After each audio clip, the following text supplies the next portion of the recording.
नमस्कार शेतकरी बंधूंनो. आज आपण तूर पिकाविषयी व तूर पिकातील किडींविषयी जाणून घेणार आहोत. कारण आज आपण बघितलं की तूर पीक फुलोऱ्यामध्ये आणि शेंगे भरण्याच्या अवस्थेमध्ये बऱ्याच ठिकाणी आहे.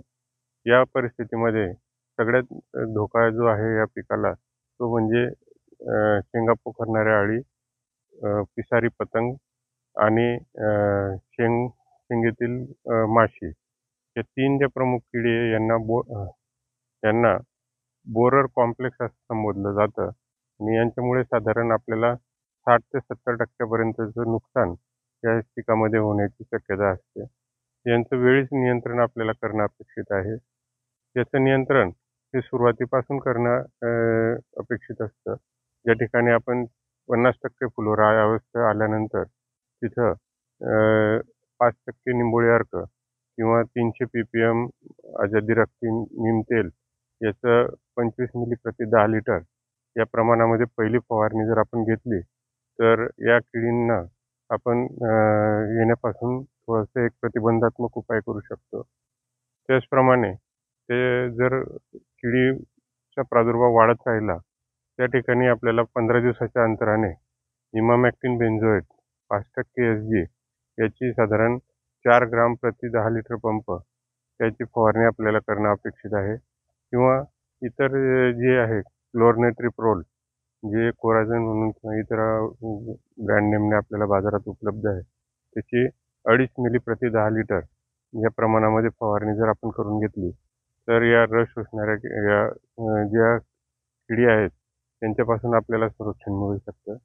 यामध्ये जर टिपिकली आपण बघितलं तर तिघं अळ्यांचं नुकसान करण्याची पद्धती ही वेगवेगळी आहे.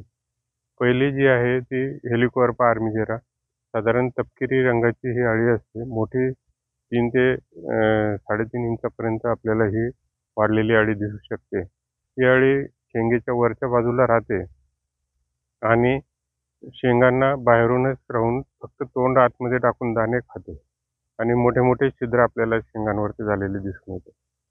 त्यानंतरची जी कीड आहे पिसारी पतंग, ती पिसारी पतंग सुरुवातीला शेंगेवरती खरचटते आणि त्या ठिकाणी खरवडून तिथं राहते. साधारण 1 ते 1.5 सेंटीमीटर लांबीची ही कीड आहे. हिरवट रंगाची असते. वरून थोडंसं त्याला बारीक मखमली असं आवरण आपल्याला बघायला मिळतं. तर ही कीड सुरुवातीला वर दाणे पोखरते आणि नंतर मग आतमध्ये शिरते आणि जमिनीमध्ये ही कोशावस्थेला जात असते. त्याचप्रमाणे सगळ्यात महत्त्वाची जी आहे तूर पॉड फ्लाय किंवा माशी किंवा शेंग माशी ज्याला आपण म्हणूया, तर ही सर्वात घातक कीड आहे. ही कीड लहान एकदम 2 डोळ्याने आपल्याला दिसून येत नाही. कारण की हिची जी अंडी असतात ते अंडी पूर्ण त्या शेंगेच्या सालीमध्ये दिली जातात आणि त्या सालीत दिल्यानंतर त्यातून आतमध्ये ती दाण्यामध्ये शिरकाव करते आणि पाय नसलेली अळी ही त्या दाण्यांना आतमधून खाते आणि मुकण्या तयार होतात. त्याच्यामुळे नुकसान आपल्याला दोघं प्रकारे होतं.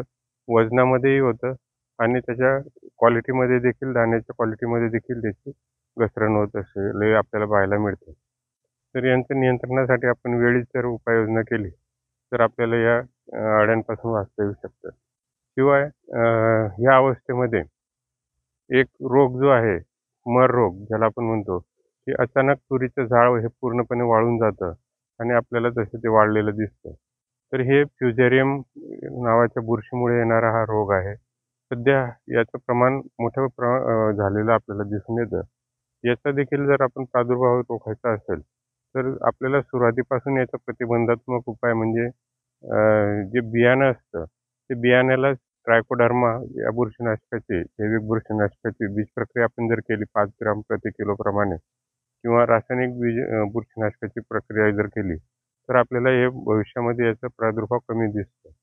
परंतु ज्यावेळेस शेंगा भरण्याच्या अवस्थेमध्ये हे एकाएक वाढायला सुरुवात होते त्यावेळेस याला कंट्रोल करणं किंवा याच्यासाठी दुसऱ्या रासायनिक कीटकनाशकाचा उपाययोजना करणं अत्यंत अवघड होऊन जातं. अशा परिस्थितीमध्ये ज्या ठिकाणी या फ्युजेरियमचा प्रादुर्भाव झालेला असेल तर त्या ठिकाणी आपण पाणी देत असताना थोडीशी काळजी घेतली पाहिजे. की आर्द्रता जास्त असेल आणि उन्हाचं प्रमाण किंवा उष्णता वाढली असेल तर अशा परिस्थितीमध्ये ह्या रोगाला अनुकूल वातावरण निर्माण होते आणि मोठ्या प्रमाणात हे झाड सुकण्याचं प्रमाण होतं. म्हणून अशा ठिकाणी थोडंसं पाणी आपण जपून दिलं आणि थंडावा, गारवा जर आपण राहू दिला तर या रोगाची वाढ आपल्याला थांबवण्यामध्ये मदत होते.